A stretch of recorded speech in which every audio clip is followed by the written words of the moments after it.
Can I speak now? Yeah. And met Bobby in, I think it was a history class, wasn't it? Yeah. In a history class, I think it was a black history class. Pete Daniels was the professor.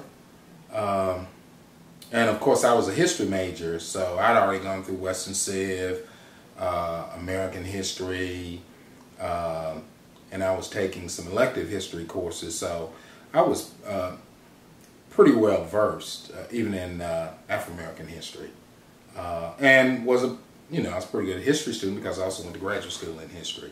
But I met Bobby in a history course, and I also met him at the gym in the off season when football season was over. All the best athletes at the university from, at that time, I don't think Bernard was there yet. No. There were quite a number of incredible outstanding athletes that played football, track that and ran field. track.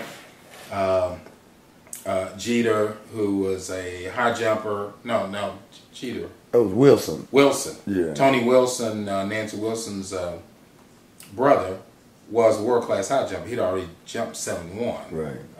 We had all kinds of outstanding athletes, and we would ball. Smitty run up in Murfreesboro. He could ball too, and in fact, most folks weren't accustomed to reading scouting reports. I was, and I noticed that he slashed to the basket, and he was hitting a few too many points. So I said, "Hey man, don't you know he leans to the basket? He slashes, so you got to cut him off." I may have switched. I don't know. Yes, you did. Yeah, I may have switched. Yeah, you just beat bang. me. I'm a football player. Bang him up, touch him a little bit. You know, you can if you can get past me, you're gonna get tapped. Now, if you're strong enough, you can run through me. If not, call it. It's a foul, or you get bumped out of bounds. But what you're doing, what I'm doing, is breaking that momentum. When he slides into the basket, it's like any game. Once that momentum, you can't stop him. So that's what Smitty and I met. Was that 72? 72. Yeah.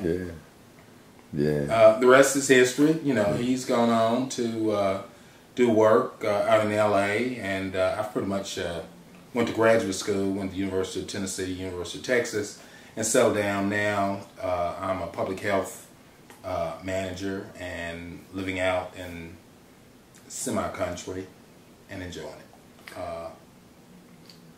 The man that you are, what shaped you in that form, the ultimate form? My father. And his name was? Roy B. Campbell.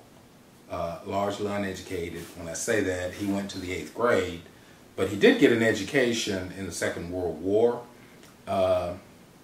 He got a chance to, he fought in the campaigns of North Africa, so he saw the Arab world, and he used to tell me things that are really true today. I'm not going to say them, they could be inflammatory. To who? To Arabs, to Muslims. There are characteristics then that are still holding true today. I'll hold that for another day. In addition to that, he got to travel through Italy, France, and Germany. So during a period of extreme segregation in America in the 1940s, he got a chance to see how the rest of the Western world was living. And what he found interesting, he and many other black soldiers in the Second World War, that some of the European families took them in. When he came back, he had dreams. He had dreams of owning a farm. He had dreams of being an entrepreneur, which he owned a store. And what I picked up from him is his dream. And that's one of the reasons why I'm out here and have been out here for 25 years. He told all his children, there's 5 of us, not only own a home, but own land. And so, to this day, at 60, I'm sitting on land. At some point, when the market changes and improves, I'll sell it and I'll go back to the city where I came from. But right now, this is a beautiful, glorious place. Roy B. Campbell shaped me. So, what were some of the elements of his personality that prevail in your One, client? fairness. He was a big man, big black man. Fairness, but also his work ethic. When we were young, and back then he didn't make a whole lot of money, he would have 3 or 4 jobs, and as we became teenagers, Walter, myself, and in particular, my brother about 18 months older than me, he would take on a job at maybe a big box store cleaning up. In addition to his 3 or 4 other jobs, he would bring us along to help him, and after about the 3rd time, that becomes our job. So we didn't have to ask for any money, we just do that work. So he taught us how to work.